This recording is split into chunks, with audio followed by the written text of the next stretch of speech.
Before legends, before familiar predators, there was a moment in Earth's history when the rules quietly changed. A world reshaped by heat, water, and absence gave rise to something immense and unseen. In this video, we step into that forgotten era, exploring how an ancient environment created a ruler unlike anything alive today. This is not just a story about size or fear, but about how nature fills silence after catastrophe, and what happens when patience becomes the ultimate power. Today, we're exploring Titanoboa, the largest snake to ever exist. Living in the steamy rainforests after the dinosaurs vanished, this colossal predator ruled ancient rivers with sheer size and patience. We'll uncover how the climate created it, how it hunted, and why a creature this massive could only exist in a world far hotter than our own. I did not arrive with a flash of light or a tearing of the sky. There was no drama to my presence here, only heat, weight, and silence. The kind of silence that comes after a scream has finished echoing. The world had already ended. Not in fire, as legends would later imagine, but in absence. The giants were gone. No thunder of feet shook the ground. No shadows of wings crossed the sun. 60 million years ago, Earth had exhaled after holding its breath for ages, and I stepped into that exhale. The Paleocene greeted me like a fever. I stood in what would one day be called Northern South America. Though no name existed for it then, the land that would become Colombia lay crushed beneath its own abundance. Forests crowded together in endless green layers, trunks sweating resin, leaves dripping constantly as if the sky itself had sunk into the canopy. The air was thick, so heavy with moisture that breathing felt like swallowing warm water. If you think you know what monsters look like, listen closely, because the greatest ones are not born in nightmares, but in the quiet aftermath of extinction. And if stories like this bring ancient worlds to life for you, like and subscribe, because the past still has teeth. Heat pressed down without mercy, 30 degrees, then more, 34. It never truly cooled, not even at night. The sun didn't blaze like an enemy, it lingered like a hand on your shoulder, reminding you it would never let go. Rivers ruled this world. They cut through cold, dark swamps and flooded forests, slow and wide and ancient already. Their surfaces were calm, deceptively so, broken only by the lazy roll of something massive beneath. Crocodile-like predators slid through the shallows, their eyes just above the waterline, patient and eternal. Turtles, monsters by any modern measure, crowded the banks, shells mottled with algae, unmoving for hours at a time. Fish passed below me once, and I froze, thinking a boat had drifted through the river. It wasn't a boat, it was alive. Life here has learned a lesson from extinction. Grow big, grow slow, waste nothing. The heat allowed it. Cold-blooded creatures were no longer limited by chill or season. Generation after generation, they grew larger, heavier, longer. The rainforest fed them endlessly, and the rivers carried their secrets away. I sensed it before I saw it. Pressure, first, a subtle displacement in the water, like the river itself tensing. The birds fell silent, not startled, just aware. Even the insects softened their noise, as if instinct remembered something older than sound. Then, the surface moved. It was not fast. That was the most terrifying part. Speed implies effort. This thing required none. A coil broke the waterline, thick as a fallen tree, smooth, dark, patterned in muted browns that mirrored the mud and shadow. Another followed, and another. The river bulged around it, unable to hide the mass passing through. No teeth gleamed, no venom dripped. There was no dramatic display of killing tools, just size, just inevitability. Titanoboa, I would not know the name for millions of years, but my bones seemed to recognize it instantly. Titanoboa charagenensis, the largest snake to ever exist, born from heat and time and silence. Over 40 feet long, weighing more than a ton, its body is a living equation solved by warmth and patience. It did not hunt like a predator, I understood, It waited. It allowed prey to make mistakes. A crocodilian drifted too close to the bank, careless, confident. In a moment that barely rippled the water, the coils tightened. The sound was not a roar. It was a deep, wet compression of air forced from lungs, bones yielding under impossible pressure. The struggle was brief. The river resumed its calm. I stood there, heart hammering, sweat running down my spine, and realized something unsettling. This world did not miss the dinosaurs. Life had not mourned them. It had adapted, reshaped itself, filled every vacant role with something equally monstrous, but quieter. The age of thunder had ended. This was the age of suffocation, of slow certainty. Titanoboa slid past me, unaware or unconcerned with my presence. Its eyes were ancient mirrors, reflecting nothing but warmth and movement. It had no need to acknowledge me. I was irrelevant, too small, too strange, too fleeting. As it vanished into the dark water, the rainforest exhaled again. Birds resumed their calls. Insects buzzed. The world continued, indifferent. I understood then that extinction is not an ending, it is a turning. Monster on the way. I stayed longer than I should have.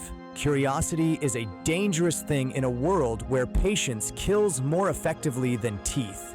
But after seeing Titanoboa once, I needed to understand it not as a monster born overnight, but as something shaped slowly, deliberately by this overheated Earth. Nothing here happened suddenly, even terror took its time. This creature was not an accident. It was the logical conclusion of millions of quiet decisions made by nature, each generation responding to the same question. What if warmth never left? What if food never ran out? I watched its younger kin first. Snakes recognizable, almost comforting in their familiarity, coiled among roots and branches. They hunted like modern boas do, wrapping, squeezing, waiting for the final shudder. They were already large by any modern standard, thicker than my thigh, longer than a canoe. But each generation, each passing century, they grew heavier, longer, more efficient. The heat never relented, and so neither did growth. Warm blood was a liability here. Mammals existed. Yes, small, furtive things with bright eyes and trembling bodies, but they lived cautiously. They reproduced quickly because death came quickly. Reptiles, on the other hand, ruled with patience. Their cold blood loved the heat, muscles fired smoothly, digestion was effortless, energy wasted was energy lost, and Titanoboa wasted nothing. By the time I saw it again, weeks later, it was unmistakable. It lay half submerged in a river bend, body disappearing into water blackened by decaying plants. The visible portion alone stretched farther than my vision could comfortably measure.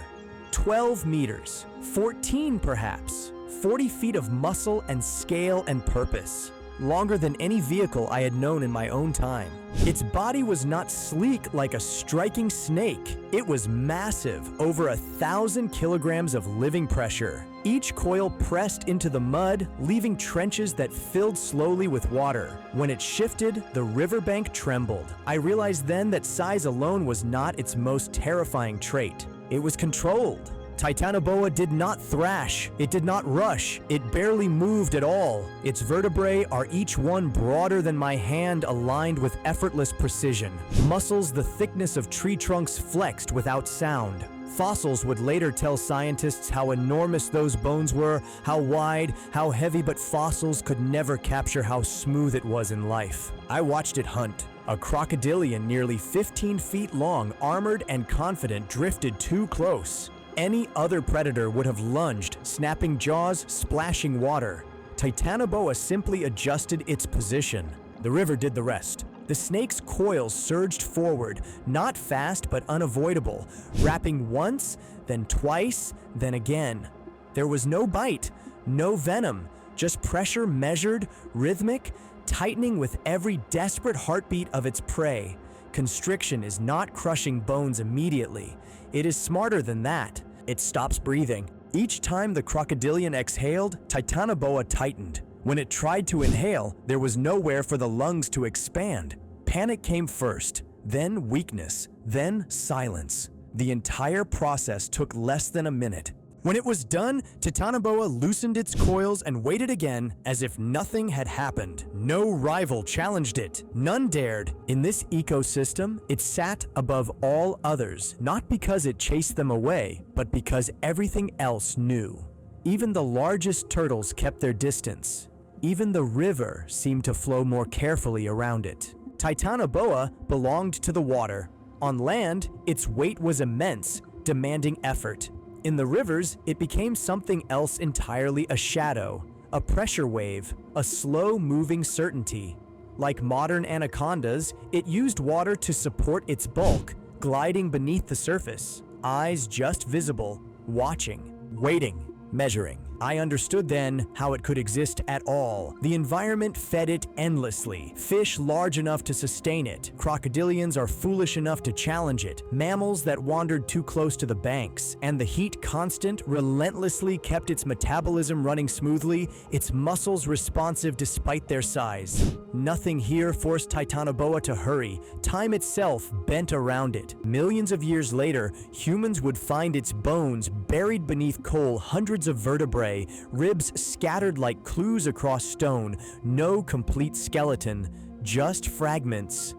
Enough to whisper its story, never shout it. But I stood before the whole truth. I watched the living Titanoboa slide back into the river, its body disappearing piece by piece until the surface returned to stillness.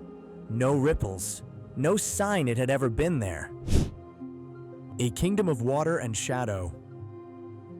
The rainforest never truly slept. Even at night, it breathed buzzing, croaking, whispering in layers so dense they felt physical. Insects rattled the air like static. Amphibians called from hidden pools. Somewhere in the distance, something large entered the water with a hollow splash. But when Titanoboa moved, all of it faded. I learned to recognize the silence before I ever saw it. The sound didn't vanish. Suddenly it thinned, like fog burned away by rising heat. Birds stopped mid-call. Insects dulled to a background hum. Even the water seemed to hold its breath. The rivers belonged to it. I spent days along their edges, careful never to linger too long in one place. The water was dark, stained brown by decaying plants and coal-rich soil. Beneath the surface moved life so large it challenged my sense of scale. Fish with armored heads drifted through the murk, their fins slow and deliberate. Crocodile-like reptiles patrolled the banks, some longer than 6 meters, jaws lined with teeth meant to end lives in seconds. Massive turtles hauled themselves onto muddy banks, shells thick as stone, basking beneath shafts of filtered sunlight. In any other age, these creatures would have been unquestioned rulers. Here, they were careful. I saw Titanoboa only when it allowed itself to be seen, which was rare. Most of the time, it was a suggestion rather than a shape, a line beneath floating vegetation, a slight displacement of water where none should exist.